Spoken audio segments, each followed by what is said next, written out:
Roman Magandang gabi, Barangay Pinagbuhatan. Una-una po, hindi na po natin masyadong habaan, pero gusto ko lang pong mabanggit, yung sinabi po ni Vice Mayor Dodo Jaworski, napaka-importante po nun. Sa totoo, yung kultura ng ating council ngayon ay bago na. Talagang nagtatrabaho sila, sinisigurado nila na makuha ng kurso. Halimbawa po, engineering. Nag-enroll ang bata ng college, after grade 12, mag-engineering siya. Alam niyo po ba kung anong tatanungin ng ibang kolehiyo? Anong strand ang kinuha niya? Kung hindi siya nag-STEM, dadagdagan siya ng subject sa kolehiyo. Pareho rin po yan sa ibang kurso. So ang tanong natin, pinahaba nyo na yung 11-12, hindi naman kalidad ang trabaho, nagdagdag pa ngayon tayo, depende sa kurso, sa grade, sa college. So sabi ko sa panukalang batas ko, amenda na natin. Una, yung dadaan ng grades 11 and 12, ngayon po, sabi ko, may 4 na track, maraming strand. Sinabi ko sa panukalang batas ko, tanggalin na lahat ng track, wala nang strand, isa na lang. Academic na lang. Kasi yun naman ang pupuntang kolehiyo eh. Pangalawa, 31 subjects po yan na talagang sa totoo, wala tayong, di natin kaya yung 31 subjects.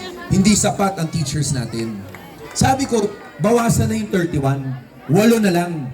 4 sa grade 11 ang core, 4 sa grade 12 ang core. Ano yung 8 subject? Yung 8 subject, yung naiiwan na GE subject sa first year college. Yung dinadaanan ng lahat ng estudyante, yung lahat kayo kailangan dumaan doon sa 8 yun. May 8 pang naiiwan eh. Sabi ko sa DepEd, copyahin na lang yung 8. 4 sa grade 11, 4 sa grade 12. Pag pumasa ang bata doon, college subjects yan, college ready siya. So walang problema. Pangalawa, pag abot na ng kolehiyo, pwede siyang kumuha ng advanced placement exam. Pag pinasa niya yun, dapat i-credit yung 8 subject. Parang 4 na taon na kolehiyo, mabawasan na natin to 3.5 years na lang. Pero mayroon pang isang bonus doon. Nilagay ko rin sa batas, pagtapos ng grade 10, may option ng bata na pwede siyang kumuha ng tinatawag kong honors exam. Pag ipasa niya yung honors exam na yun, accelerated na po siya sa first year college. Hindi na niya kailangan dumaan ng grades 11 or 12. Kasi naghanda na po siya K-10 niya. Bigyan naman po natin ng magandang incentive yun. Pero, mahalaga rin po ugali at karakter ng isang tao. Dito po sa ating lungsod, marami na po akong nakilala na hindi nagtapos ng high school. Pero, sa totoo lang, nagbabanat buto sila araw-araw para makapakain sa kanilang pamilya kahit hindi sila nagtapos ng high school. Yan po ang tunay na Pasigueño. Yan yung ugaling Pasigueño. At panghuli na po, ang dami pong bata nandito. Nakita ko po, tuwa po tayo sa mga, nakakatuwa naman po talaga yung ating mga anak, yung mga batang nandito. Lahat po tayo dito na may anak o pamangkin. Gusto po natin na lumaki sila na matinong tao, mabuting tao, di ba? Tayo po bilang nakakatanda sa kanila, dapat po bigyan natin sila ng magandang halimbawa. Ano yung magandang halimbawa na pwede natin pakita sa mga bata? Ngayon po sa lungsod ng Pasig, kung naalala po ninyo, sino dito 2 dekada na nakatira sa Pasig? Nakilala ang Pasig dahil dun sa Tiangge. Naalala po niyo yung Tiangge, yung sa tabi ng City Hall. Oh, pero alam niyo, hindi magandang imahe yun. Yan naman ang totoo. Pag nalaman ng taga-Pasig ka, tinanong ka doon, maano ka nga, dahil sa totoo lang, wala naman tayong kinalaman doon. Hindi naman tayo nanunungkulan doon di ba? Kayo po, wala kayong kinalaman doon. Pero, noong 2019, naghalal po kayo ng isang Vico Soto bilang mayor. Ngayon po, tatanungin ko kayo, after 2019, pag lumabas kayo ng Lungsod Pasig at nalaman na Pasigueño kayo, anong sinasabi sa inyo? Sana all!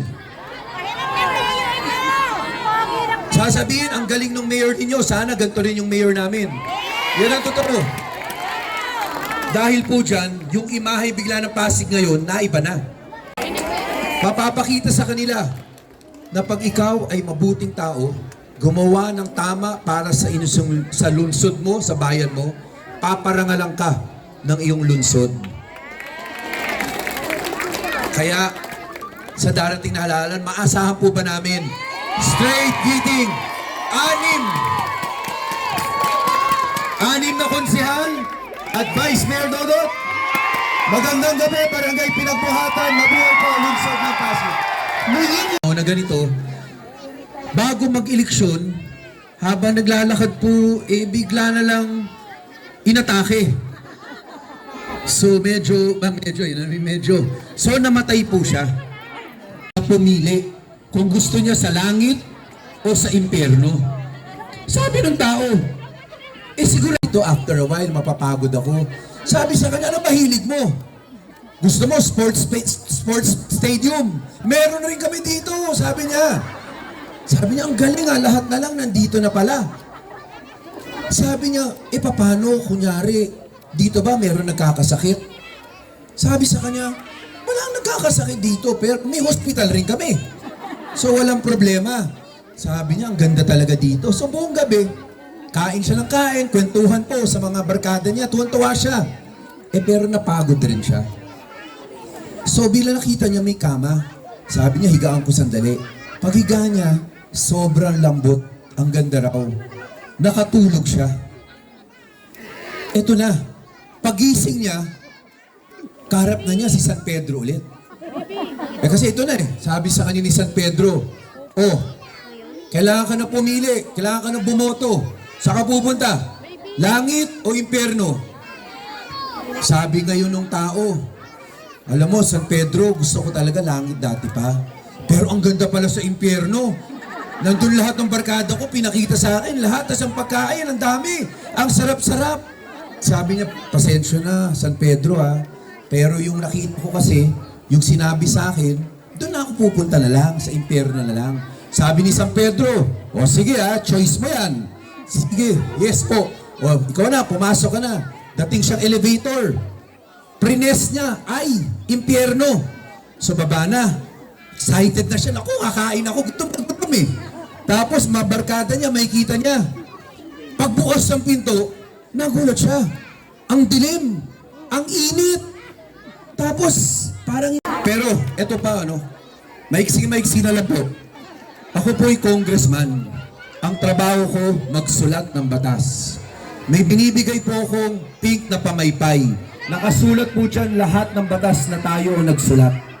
Kaya hindi ko na po babanggitin para hindi na humaba. Pero, dahil edukasyon na rin ang pinag-usapan, isa lang. Dati po, pag umiikot ako, recently rin po, dahil graduation season may lumapit sa akin. Sabi sa akin, Congressman, yung anak ko ayaw pa examine sa private nag-aaral. Sabi ko, bakit? Ang sabi ng private school, hanggang magbayad ako ng tuition fee, hindi raw makaka-exam yung anak ko.